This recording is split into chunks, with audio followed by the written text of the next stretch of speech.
Hi, welcome back to tech Gurukul. आज हम लोग पढ़ेंगे आईसीएसई बोर्ड के लिए unit number 7B Selina publication part 1। शुरू करते हैं ज्ञान की बातों से। ये चैप्टर है आपका रेशियो एंड प्रोपोर्शन। प्रोपोर्शन मतलब क्या होता है? अगर हमारे पास चार टर्म है ए बी सी डी और मैं कहता हूं कि ये प्रोपोर्शन में है, इसका मतलब ये हुआ कि A divided by B equals to होगा सी डिवाइडेड डी के। A divided by B equals to C divided by D. एक और एग्जांपल, अगर हमारे पास चार नंबर है 8, 9, D, 7 और मेरा ये कहना है कि ये प्रोपोर्शन में है, इसका मतलब ये हुआ कि होगा first divided by second equals to third divided by fourth. ठीक है, इसे एक और तरीके से रिप्रेजेंट कर सकते हैं, A ratio B, C ratio D और इक्वल्स टू को हम ऐसे डिनोट कर सकते हैं। कुछ नाम है इनके, जैसे कि ये पहला पार्ट और लास्ट पार्ट आपका एक्सट्रीम है ना, तो इसे हम कहेंगे एक्सट्रीम। और ये दोनों पार्ट आपके बीच में आते हैं, इसे हम कहेंगे मीन वैल्यू। इसे आप मल्टीप्लाई कर सकते हैं ना, a इंटू डी। अगर मैं क्रॉस मल्टीप्लाई करूं तो क्या होगा? a into D equals to B into C. इसे कहेंगे product of extreme, product of extreme and इसे कहेंगे प्रोडक्ट ऑफ मीन।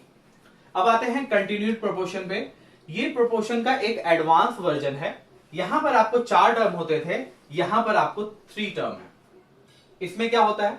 इसमें ये जो बीच वाली टर्म होती है ना, ये 2 बार आती है। जैसे कि ए बी सी अगर कंटिन्यूड प्रोपोर्शन है तो इसे हम लिख सकते हैं a divided by B equals to b divided by C. एक और एग्जांपल लेते हैं, जैसे हमारे पास 7, B, 8 ये 3 नंबर है और मेरा कहना है कि ये कंटिन्यूड प्रोपोर्शन है, तो इसे हम लोग लिख सकते हैं 7 divided by B equals to b divided by 8। यहां पे जो बीच की टर्म है ये 2 बार रिपीट होती है। अगर मैं इसको क्रॉस मल्टीप्लाई करूं तो हो जाएगा b square equal to AC। चूंकि ये दोनों बीच का टर्म है, इसलिए हम इसे क्या कहेंगे? मीन प्रोपोर्शन कहेंगे। पहले को हम कहेंगे फर्स्ट प्रोपोर्शन और लास्ट को कहेंगे हमें थर्ड प्रोपोर्शन। और यहां जो D है ना, इसे कहेंगे फोर्थ प्रोपोर्शन। तो याद रखिए, अगर आपको फोर्थ प्रोपोर्शन पूछा जाए तो आपसे 4 वैल्यू के बारे में पूछा जा रहा है, और अगर आपको थर्ड प्रोपोर्शन के बारे में पूछा जाए तो ये डेफिनेटली आपका कंटिन्यूड प्रोपोर्शन है। और एक बात और, अगर आपको मीन प्रोपोर्शन के बारे में भी पूछा जाए तो मतलब ये हुआ कि आपसे कंटिन्यूड प्रोपोर्शन का क्वेश्चन पूछा गया। बाकी तो जब क्वेश्चन आएगा वहां पे हम लोग और डिटेल में देखेंगे। अब आते हैं लास्ट में हमारा प्यारा के मेथड पे। आप जानते हैं कि a divided by B equal to B divided by C होता है अगर a b c एक कंटिन्यूड प्रोपोर्शन में हो। इसे हम एक और वेरिएबल मान लेते हैं, दैट इज k। a की वैल्यू क्या होगी? इसे सेलेक्ट करिए और इसे सेलेक्ट करिए, तो a की वैल्यू होगी b के। और अगर मैं इसे दोनों के बारे में लूं तो b इक्वल टू होगा c के। इन सारे फॉर्मूले का यूज करके हम लोग क्वेश्चन सॉल्व करते हैं। बाकी जब क्वेश्चन आएगा तब हम लोग वहां पे सॉल्व करेंगे। यहां पे बिल्कुल भी टाइम वेस्ट नहीं करते हैं, शुरू करते हैं क्वेश्चन पे। फर्स्ट क्वेश्चन है, फाइंड द फोर्थ प्रोपोर्शन।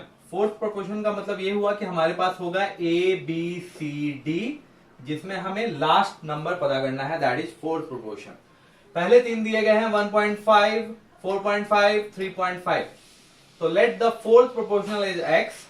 तो फॉर्मूले में क्या बैठेगा? a divided by B equals to c divided by D. तो 1.5 divided by 4.5 and 3.5 divided by x, क्योंकि हमने फोर्थ प्रोपोर्शन x माना है। क्रॉस मल्टीप्लीकेशन के बाद हो जाएगा 1.5 इंटू एक्स एंड 4.5 इंटू 3.5। अब x की वैल्यू हमें निकालनी है, तो ये 1.5 भी इधर शिफ्ट कर दिया, ये डिवीजन में चला जाएगा, तो हो जाएगा 3.5 इंटू 4.5 डिवाइडेड बाई 1.5। डेसिमल आपको प्रॉब्लम दे सकता है, जिनको नहीं दिया उनके लिए तो वेल एंड गुड, लेकिन जिनको प्रॉब्लम है तो सबसे पहले हम लोग डेसिमल हटाएंगे एंड देन सॉल्व करेंगे। जैसे कि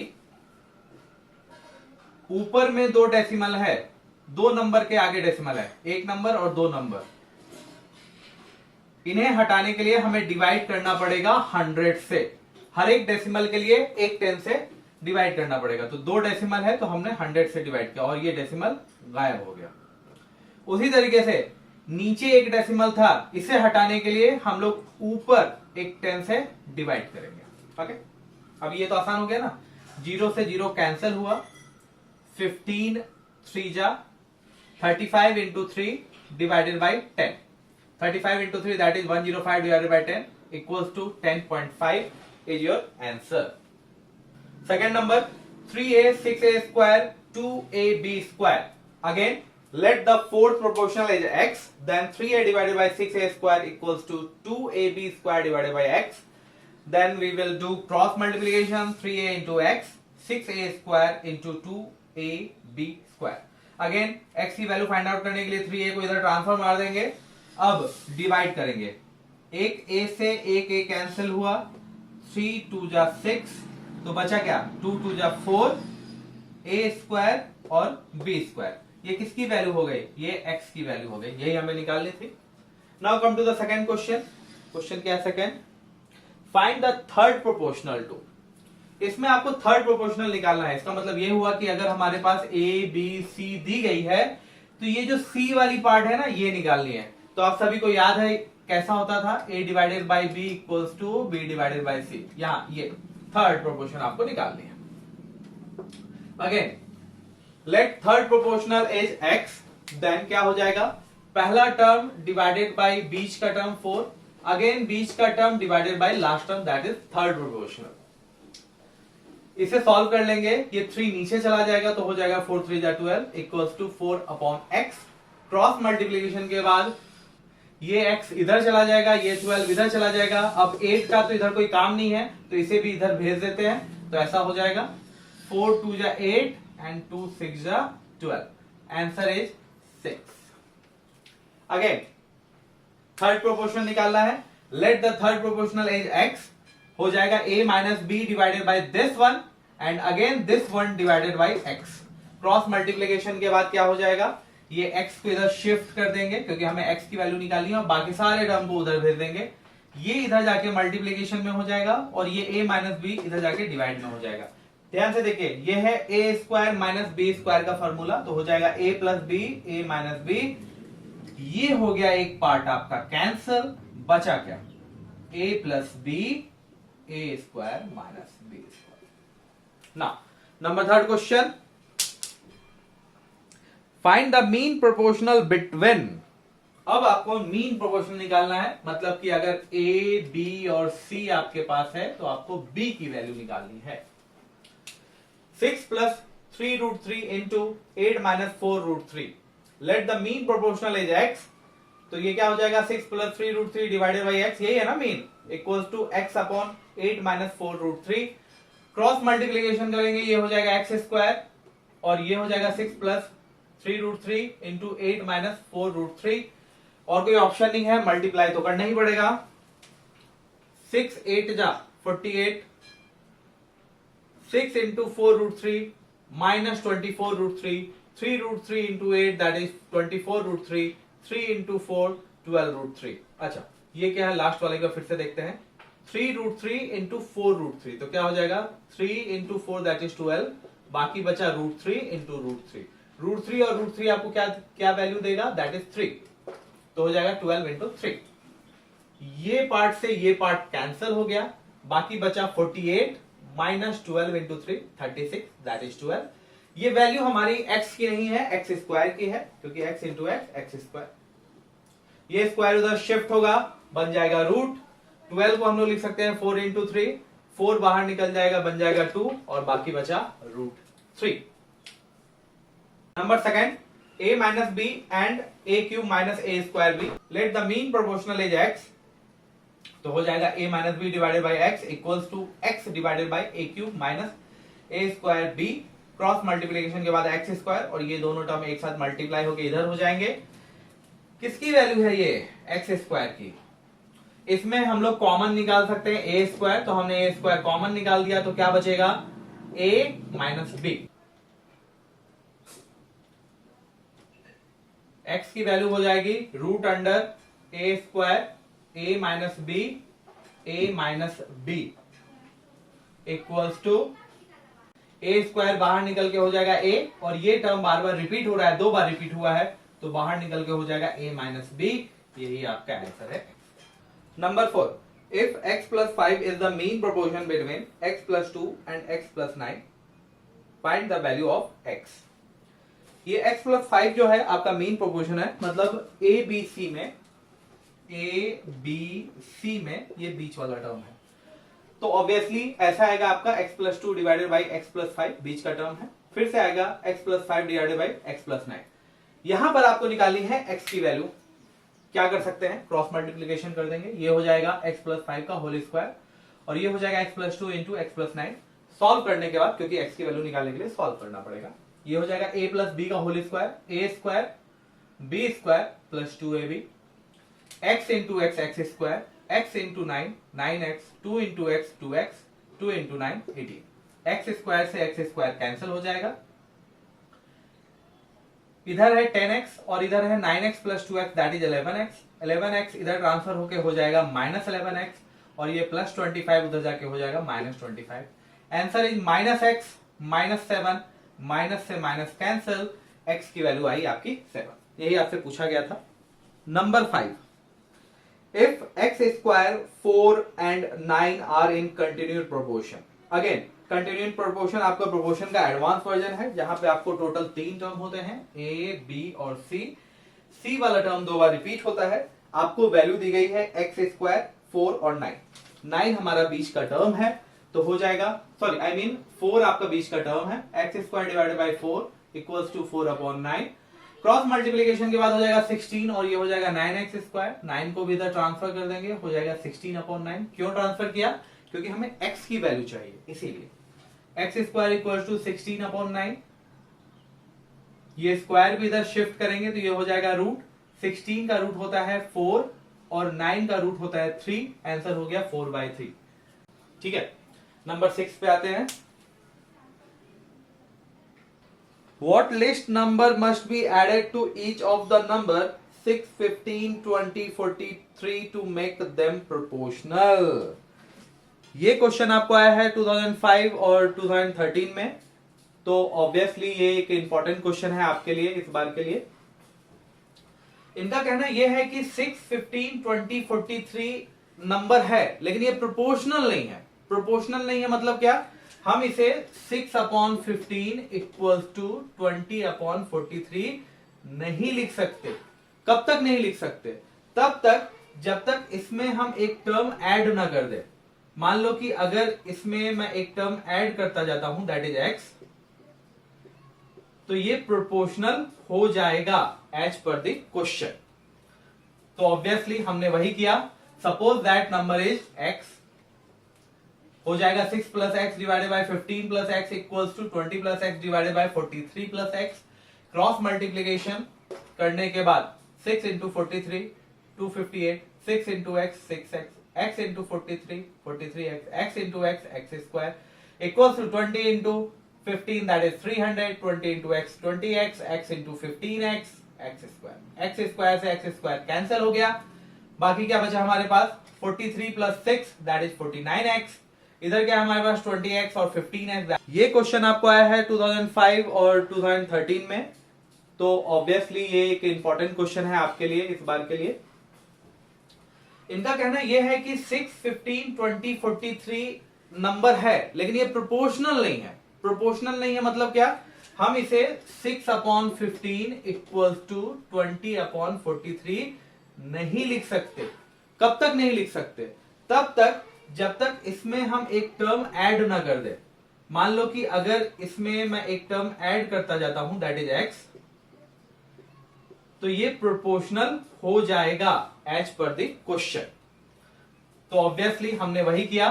suppose that number is x, हो जाएगा 6 plus X divided by 15 plus X equals to 20 plus X divided by 43 plus X. Cross multiplication करने के बाद 6 into 43 258, 6 into x 6x, x into 43 43x, x into x square equals to 20 into 15 that is 300, 20 into x 20x, x into 15x x square से x square cancel हो गया। बाकी क्या बचा हमारे पास, 43 plus 6 that is 49x। इधर क्या हमारे पास 20x और 15x that is 35x plus 35x इधर शिफ्ट किया हो जाएगा माइनस 35x। उसी तरीके से 258 को उधर शिफ्ट किया हो जाएगा माइनस 258। वैल्यू आती है 14x 42, x की वैल्यू हो जाएगी 42 डिवाइडेड बाय 14 दैट इज 3। यही है आपका answer. Number 7, A B C in continued proportion. इसका मतलब क्या हुआ, a by B equals to B by C होगा, where B square equals to A C. जब भी हम लोग सवाल बनाएंगे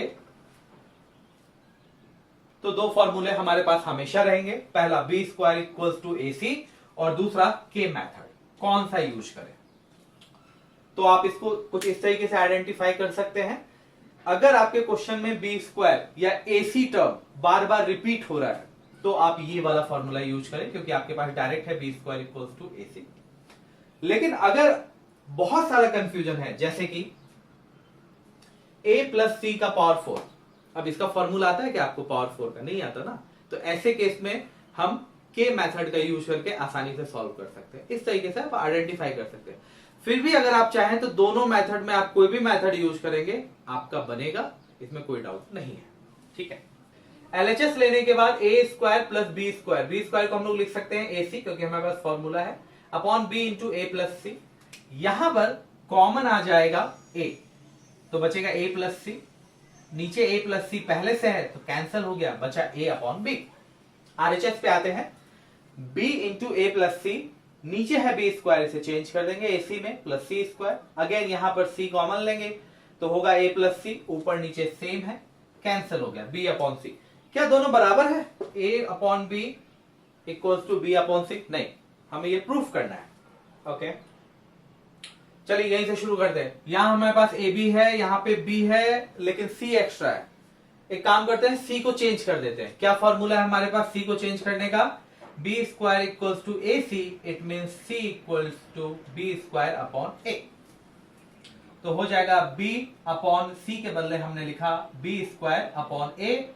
इसका ए कहां चला जाएगा, ऊपर चला जाएगा, बी से बी ए कैंसिल हो गया, आंसर बचा ए अपॉन बी, जो बिल्कुल सेम है एलएचएस के, तो ये हो गया आपका एलएचएस। ठीक, अब आते हैं सेकंड नंबर पे, A B C in continued proportion and a into B minus C equals to 2 into B. दो कंडीशन है आपके पास यहां पे। पहला, A B C continued proportion में है तो हमारे पास एक फॉर्मूला बनता है, वो है B square equals to A सी। दूसरा, इन्होंने एक और चीज दी है, वो है a into B minus C equals to 2 into B. इस तरह के क्वेश्चन थोड़े से डिफिकल्ट होते हैं और ज्यादातर चांस ये है कि फाइनल एग्जाम में नहीं आएगा, बट बुक में है तो बनाते हैं। हमें ये शो करना है, ठीक है, लेकिन उससे पहले जो गिवन है उससे कुछ बनाने का ट्राई करते हैं। जो भी आपके पास गिवन रहता है ना, अगर वो सिंपल सा कुछ वैल्यू दिया है तब ठीक है, लेकिन अगर कुछ कॉम्प्लिकेटेड फॉर्म में दिया है ना, तो हमेशा उसको सिंपल फॉर्म में हम चेंज करेंगे। जैसे अभी देखिए, a into B minus A C multiply करके होगा a into B minus A C equals to 2b। Formula पकड़िए, किधर आ रहा है, यहां पर है ए सी और तो कुछ नहीं है, ए सी इक्वल्स टू होता है बी स्क्वायर, बी स्क्वायर हमने डाला, b कॉमन लेने के बाद आता है a minus B equals to 2b, b से b कैंसल, बचा क्या, a minus B equals to B, a minus B equals to 2, I mean sorry 2, a minus B equals to 2। अब इसी चीज को हम यूज करेंगे इसमें। चेक करिए, ऐसे कोई टर्म है क्या जो अभी हमने निकाला है उससे कुछ हम रिलेट कर सकते हैं? तो देखिए, यहां 2 है, यहां 2 है, तो 2 के बदले a माइनस बी पुट कर देंगे, RHS equal to a minus B into A plus B divided by a। ये हो जाएगा a square minus B square divided by a। Again b square का मतलब क्या हुआ, ac, इसे कॉमन ले लेंगे a, तो बचेगा a minus C divided by a से a कैंसल, बचा a minus C. That is your answer जो आपको प्रूफ करना था। लिखेंगे इक्वल्स टू एलएचएस। आते हैं नंबर थर्ड पे, a by B equals to C by D. Show that a cube C plus a C cube divided by b cube d plus b d cube equals to a plus C का power 4 b plus d का power 4। कौन सा formula use करें, के method use करें या B square equals to A C use करें? यहाँ पे हम के मेथड यूज करेंगे, क्योंकि ये वाला टर्म बहुत डिफिकल्टी आपके लिए क्रिएट कर सकता है अगर मैं B square plus B square equals to A C का फॉर्मूला यूज करूँ तो। ठीक है, a by b equals to c by d equals to k. It means a equal to bk and c equals to dk. Value put करिए। ए की value मैंने डाली B के, सी की वैल्यू डाली डी के, ए की वैल्यू डाली बी के, सी की वैल्यू डाली डी के। सॉल्व करने के बाद ये कैसा हो जाएगा, बी क्यूब डी के का power 4 plus B D cube plus K का पावर 4। नीचे तो कुछ चेंज करने की जरूरत नहीं है क्योंकि हमारी जो वैल्यू है ए और सी के टर्म में है, और नीचे आपका क्या है, बी और डी के टर्म में है, तो इसे चेंज करने की जरूरत नहीं है। इसे देखिए ऊपर में, बी क्यूब डी और बी डी क्यूब के अलावा K4 दोनों में कॉमन है, तो मैंने K4 कॉमन ले लिया, तो बचा वही जो दो टर्म जो बिल्कुल सेम है नीचे वाले टर्म के। ये दोनों कैंसिल हो जाने के बाद सिर्फ बचता है हमारे पास K का पावर 4। अब RHS में भी सॉल्व करना पड़ेगा। RHS हमारा A प्लस सी का power 4 plus B plus D का पावर 4। A की वैल्यू है B के और C की वैल्यू है D के। K अगर मैं इसमें से बाहर ले लूं, देखिए K मैंने बाहर लिया, अंदर छोड़ा मैंने B और D को, और ये क्या है, पूरा का पावर 4 है, B प्लस डी का पावर 4 है। अब ये पावर 4 K के लिए भी अप्लाई है, B प्लस डी के लिए भी अप्लाई है, तो हो जाएगा K का पावर 4 B प्लस डी का power 4 divided by B plus D का पावर 4। ये कैंसिल हो गया, K 4 आया तो हमारे लिए क्या हो गया, LHS इक्वल्स टू RHS। चलो अगला क्वेश्चन बनाते हैं, number 8। What least number must be subtracted from each of the numbers 7, 17, 47 so that the remainders are in continued proportion? हमारे पास तीन नंबर है 7, 17 और 47। इसमें से हम क्या एक नंबर माइनस करें, सब्सट्रैक्ट करें कि ये एक कंटिन्यूड प्रोपोर्शन हो जाए। राइट नाउ ये कंटिन्यूड प्रोपोर्शन नहीं है, तो suppose least number is x, तो हो जाएगा माइनस करने के बाद 7 minus x, 17 minus x, 17 minus x, 47 minus x. हमारे पास तीन नंबर थे ना, 7, 17 और 47। राइट नाउ ये कंटिन्यूड प्रोपोर्शन नहीं है, इसमें से एक नंबर माइनस करने के बाद ये कंटिन्यूड प्रोपोर्शन बन जाएगा। सपोज वो नंबर कौन सा है, x, 7 minus x, 17 minus x and 47 minus x. वही मैंने लिखा है, पहले दो term 7 minus x divided by 17 minus x, again 17 minus x divided by 47 minus x. Cross multiply करने के बाद हो जाएगा ये और ये और ये हो जाएगा a माइनस बी का होल स्क्वायर, दैट इज 17 का square 289 plus x square minus 2ab that is 34 minus x, और ये भी मल्टीप्लाई करने के बाद ये हो जाएगा। एक्स स्क्वायर से एक्स स्क्वायर कैंसिल हो गया, minus 7x minus 47x that is minus 54x, और ये माइनस 34 को उधर ले आया तो हो जाएगा प्लस 34, 289 और ये प्लस 329 को उधर ले जाने के बाद हो जाएगा माइनस 329। आंसर आएगा माइनस 40, आंसर आएगा माइनस 20, माइनस से माइनस कैंसल, 20 इधर जाके डिवाइड हो जाएगा, x की वैल्यू 2। तो वो लीस्ट नंबर हमारा 2 था, जिसके बाद ये नंबर प्रोपोर्शन में चले जाएंगे। Number 9, if y is the mean proportion between x and z, x और z के बीच में y मीन प्रोपोर्शन है, इसका मतलब ये हुआ कि x by Y equals to y upon z, जिसे और एक्सटेंडर फॉर्म में लिख सकते हैं y square equals to X Z. मैंने बताया था ये फॉर्मूला इंपॉर्टेंट है हमारे लिए। आगे क्वेश्चन में ये है कि हमें ये प्रूफ करना है कि ये मीन प्रोपोर्शन है इस दोनों नंबर का, जैसे y मीन प्रोपोर्शन था ना इस दोनों का, उसी तरीके से ये हमें प्रूफ करना है कि इस दोनों का मीन प्रोपोर्शन है। तो एक तरीके से हम लोग लिख सकते हैं इसका स्क्वायर, ये मिडिल टर्म था ना y स्क्वायर y, तो हमने y स्क्वायर किया। उसी तरीके से अगर ये मीन प्रोपोर्शन है तो इसका स्क्वायर करेंगे, X Y plus Y Z का होल स्क्वायर इक्वल्स टू बराबर होना चाहिए X square plus Y square into Y square plus Z square. ऐसा करने पे अगर हमने ऐसा प्रूफ कर दिया तो इसका मतलब है कि this term is mean proportion between this number. तो लिखेंगे इट मीन्स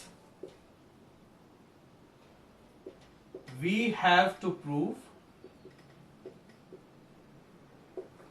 this one। ठीक है, चलो LHS और RHS से बनाना शुरू करते हैं, और साथ में इस बात का ध्यान रखते हैं कि हमारे पास y square equals to X Z है। चलो दिख रहा है कहीं पे y स्क्वायर कहीं जैसा दिख रहा है क्या?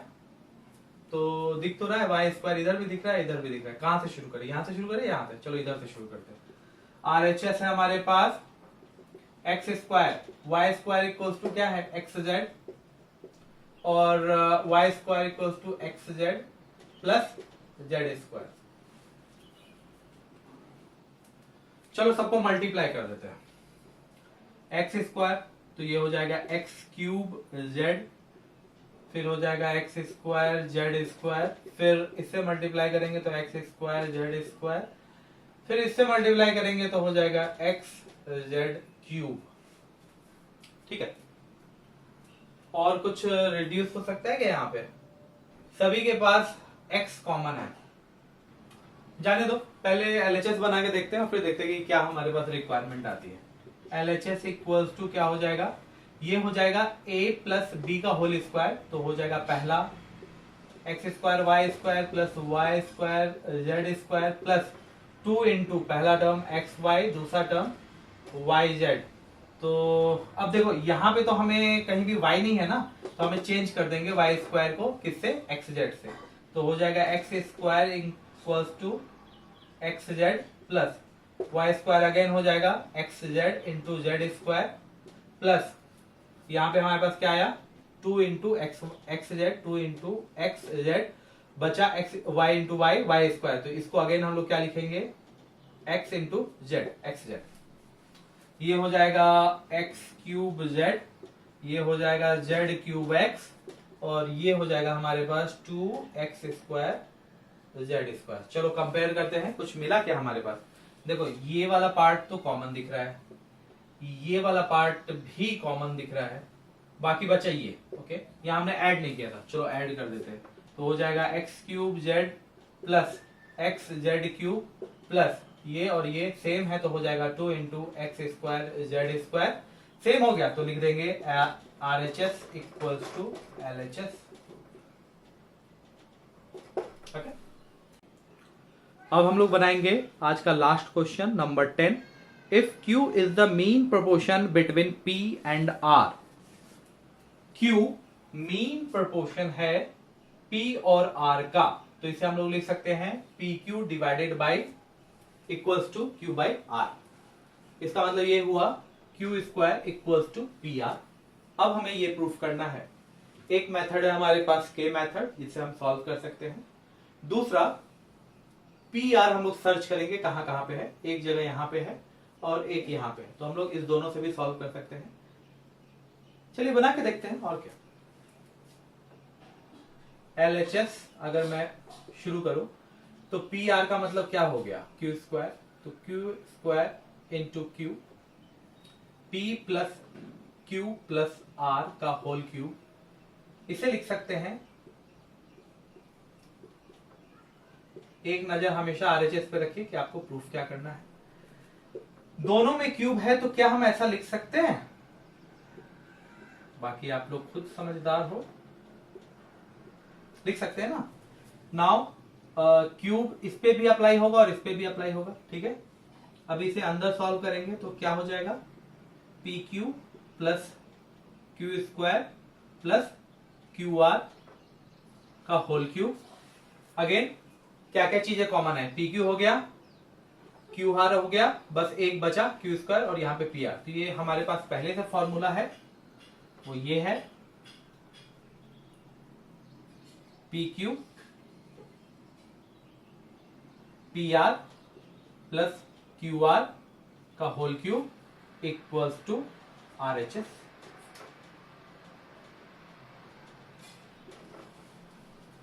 अगर मैं ध्यान से इस क्वेश्चन को नहीं बनाता ना तो क्या करता, ये मैं इसका क्यूब ही कर डालता, लेकिन इसका क्यूब करना थोड़ा सा मुश्किल है, तो थोड़ा ध्यान रखिए कि आपको बनाना क्या है, इस बात का हमेशा ख्याल रखिए। इसी के साथ ये वीडियो लेक्चर यहीं पे खत्म होता है। पार्ट 2 मैं आप लोग के लिए जल्दी ही बना दूंगा। एक क्वेश्चन है आपके लिए, वो ये है, आपने देखा होगा अगर पी क्यू आर अगर प्रोपोर्शन में है तो Q square equals to P R होता है। तो मान लीजिए क्यू की वैल्यू कुछ भी हो, पी आर की वैल्यू हमारे पास 9 आती है, तो क्यू की वैल्यू क्या होगी, प्लस माइनस 3 होनी चाहिए ना, लेकिन आपके बुक में सारी जगह सिर्फ प्लस वैल्यू ली गई है, माइनस वैल्यू नहीं ली गई है। तो आप क्या मुझे कमेंट सेक्शन में बता सकते हो कि ये माइनस वैल्यू क्यों नहीं ली गई है? और बाकी तो आई होप आपको पसंद आया होगा। कोई प्रॉब्लम हो, कोई डाउट हो तो आप जरूर से जरूर कमेंट सेक्शन में मुझसे पूछें और ज्यादा से ज्यादा शेयर जरूर करें, जिससे मुझे और भी मोटिवेशन मिले कि जल्दी से जल्दी आप लोग के लिए वीडियोज बना सकूं। Thank you so much.